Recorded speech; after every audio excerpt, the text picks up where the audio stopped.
আসসালামু আলাইকুম। আপনারা সবাই কেমন আছেন? আশা করি আপনারা সবাই ভালো আছেন। যে যেখান থেকে আমার এই ভিডিওটা দেখতেছেন, তাদের প্রতি রইল আমার ভালোবাসা ও শুভকামনা। আর যারা আমার চ্যানেলে নতুন আসবেন, তাদের কাছে আমার একটাই অনুরোধ, আমার চ্যানেলটা আপনারা সাবস্ক্রাইবার করে আমার সাথেই থাকেন। আর আমার সম্পূর্ণ ভিডিওটা আপনারা দেখতে থাকেন। তো বাড়িতে যখন নাকি হঠাৎ করে না বলে মেহমান চলে আসে, তাদেরকে কী দিয়ে আমি আপ্যায়ন করলাম, তাই আপনাদের মাঝে আমি নিয়ে আসলাম। তো আজকে সকালবেলা হঠাৎ করে শুনি আমাদের বাড়িতে মেহমান চলে আসবে। তো ওই মুহূর্তে আমার কোনো কিছুই করার ছিল না। তো যখন নাকি দেখলাম গাছে আম আছে, তো গতকালকে রাতের প্রচুর বাতাস গেছে, তো ওই বাতাসে আমাদের গাছের আমও পড়ছিল। তো এর ভিতরে আপনাদের ভাইয়া ওইখান থেকে গিয়ে রাত্রে আম গিয়ে টুকায় নিয়ে আসে, তো সেই আম ঘরে ছিল।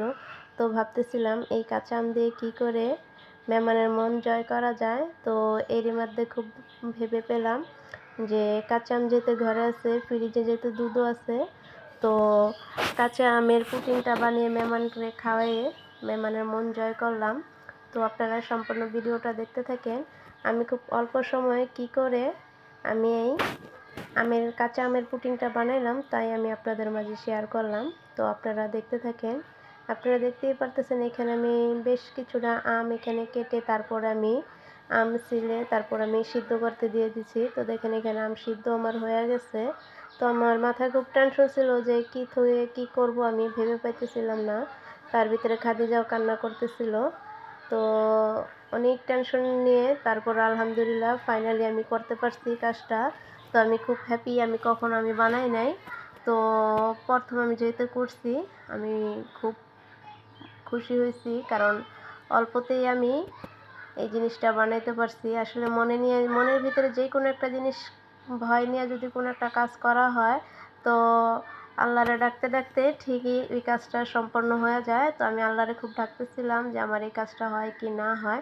আমি অনেকের ভিডিওতে দেখছি এই আমটা কি করে সিদ্ধ করার পরে তারা ব্লেন্ডার করে নেয়, কিন্তু আমি দেখেন এখানে ব্লেন্ডারও করি নাই। এখানে একটা ঝুড়ি ছিল, ঝুড়ির সাহায্যে আমি এখানে কি সুন্দর আমটা আমি ছেঁকে নিচ্ছি এখানে। তো এই জায়গার ভিতরে আমাদের গাছের আমের ভিতরে আটি বড় হয়ে গেছিলো আমগুলার, যার কারণে আমগুলো আমি ওরকম পাতলা করে কেটে নিতে পারি নাই। তো আমি বড় সহ এখানে কেটে নিচ্ছিলাম। তারপর আমি কি সুন্দর দেখতেই পারছেন আপনারা, চালন দিয়ে আমি আমগুলো ছেঁকে নিচ্ছি। দেখেন মনে হইতেছে আমি ব্লেন্ডার করছি এখানে, কিন্তু না, আমি কোনো প্রকার আমি এখানে ব্লেন্ডার ব্যবহার করি নি। আমি হাতের সাহায্যেই আমি ঝুড়ির ভিতরে দিয়ে আমি ছেঁকে নিচ্ছি। তো এখানে আমি কিছুটা আগার আগার পাউডার মিলাই দিতেছি, কারণ যেহেতু আমি কাঁচা আমের পুডিং বানাবো এখানে, এটা যেহেতু জমাট বাঁধতে হবে, তার কারণে এখানে আমি কিছুটা ঠান্ডা পানি দিয়ে আমি আগার আগার পাউডারটা মিক্স করে নিতেছি। তো এখানে আমার আমটাও বলকাইতেছে। তো আপনারা দেখতেই পারতেছেন আমি কিভাবে মিক্স করে তারপর দিছি। আসলে ডাইরেক্ট যদি আমি আগার আগার পাউডারটা যদি আমি গরমের ভিতরে দিয়ে দিতাম আমের ভিতরে, তো আমটা প্রচুর গরম ছিল, তো এখানে জমাট বেঁধে যেত, যার কারণে হালকা ঠান্ডা পানি দিয়ে আমি মিলাই দিছি। আর এখানে দেখতেই পাচ্ছেন আমি কিছুটা কালার মিলাই দিছি, কারণ কাঁচা আমের কালারটা যেহেতু চলে আসে, কারণ আমি যেহেতু কাঁচা আমের পুডিং বানাইতেছি, কারণ আমের তো ওই কাঁচা আমের কালারটা আসতেছিল না, যার কারণে আমি একটু কালার মিক্স করছি এখানে। আর এখানে আপনারা দেখতেই পারতেছেন আমি দুধ গরম বসাইছি, আর এখানে দেখতেই পারতেছেন আমি ওই আমটা এখানে আমি ঢেলে নিছি। এখানে আমি ফ্রিজে রাখছিলাম। অনেকেই বলে 10 থেকে 15 মিনিট ফ্রিজে রাখলে, কিংবা 2 থেকে 4-5 মিনিট ফ্রিজে রাখলে এটা জমাট বেঁধে যাবে, কিন্তু আসলে কথাটা ভুল।